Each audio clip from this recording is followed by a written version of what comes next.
Robinson Crusoe. Chapter 1. Shipwreck of Robinson Crusoe. Chapter 2. Alone on a desert island. Chapter 3. Building the boat. Chapter 4. The footprint of a man in the sand. Chapter 5. Friday rescued from the man-eaters. Chapter 6. Rescued. Chapter 1. The Shipwreck of Robinson Crusoe.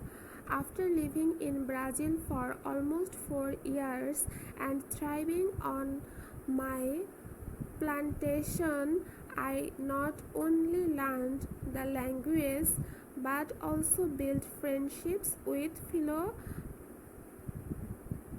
planters and merchants in St.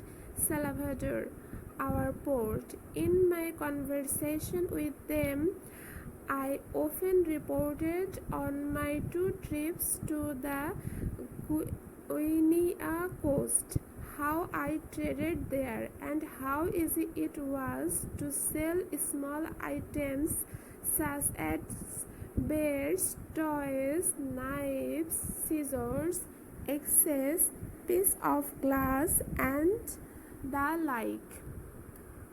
I bought gold dust, guinea grass, and elephant tusk to take back to Brazil.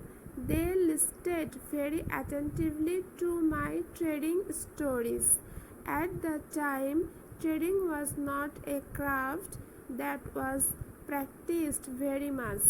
The next morning, a few merchants and planters came to me. They had thought long and hard about what I had told them and had a secret proposal to make.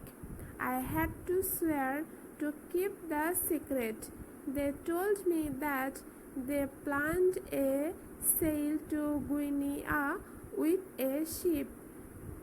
The question was whether I would like to manage the trading part on the Guinea coast. I would then get a settlement there with a good stock of goods. I, who was born to take on challenges, could not resist the offer. I told them shortly and sweetly that I was going with all my heart if they would take care of my plantation during my absence. Even if I were to die, they all agreed, and an agreement was put in writing. I made a formal will to dispose all my plantation and belongings in the event of my death. I made the captain of the ship that had saved my life my heir. In case of my death, he would be obliged to send half of my possessions to England and keep the other half. In short, I took all possible precautions to preserve my possessions and maintain my plantation when I went on my journey.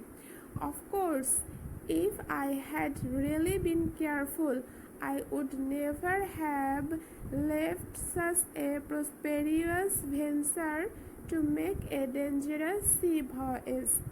But I was always restless and blindly obeyed my fantasies instead of my reason.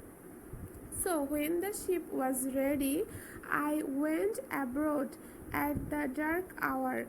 I departed on September 1, 1659. Our ship weighed about 120 tons, carried 6 cannons and 14 men. In addition to the captain, his mate, and myself, we had no large cargo on board, only toys suitable for our trade, as well as beds, pieces of glass, shells, and other small items.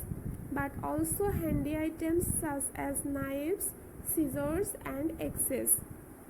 On the day I boarded the ship, we set sail to the north with the plan to follow the inter-African coast. Everything seemed to be going well. We had very good weather, although it was extremely hot at the height of Cape Saint Agustino. We lost sight of land and navigated as if we were headed to the island of Fernando de Noronha. We crossed the equator in about 12 days when a violent tornado took hold of us. The wind was so terrible that we could only go with the wind for 12 days. Our fate was where the fury of the wind would take us. Of course, during these 12 days, I expected to be swallowed by the sea every day. Nobody expected to leave the ship alive.